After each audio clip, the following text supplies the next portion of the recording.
咁如果你係有買到一啲便當嘅お弁當嘅話呢，個店員就可能會問你こちら温めますか？こちら温めますか？こちら係呢一度呢，温めますか係加熱嘅意思。咁佢就問你，你會唔會想喺呢一度加熱啊？こちら温めますか？咁如果咧你係好啊，唔該你幫我整熱佢啊。咁呢個時候你就可以話啊，好啊，唔該你。咁你就可以話はいお願いします。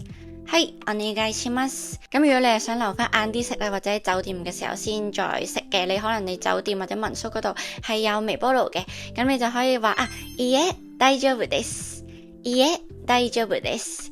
又或者可以再有禮貌少少，可以話いいえ結構です。いいえ結構です。咁これ嘅意思咧就係呢個嘅意思。咁咧但係嗰個箱嗰度咧係有好多嘢食嘅。咁你指邊一個咧，個職員未必會聽到嘅。咁你就可能你喺嗰陣時候就揾翻佢個日文名係乜嘢啦。譬如你想要唐揚げ棒炸雞串嘅話咧，咁你就可以話すみません唐揚げ棒一つください。すみません唐揚げ棒一つください。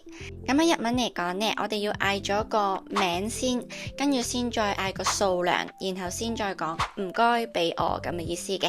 咁所以呢，你要嗌乜嘢嘢食呢，就將佢個名擺前邊，然後數量詞，跟住就ください或者お願いします。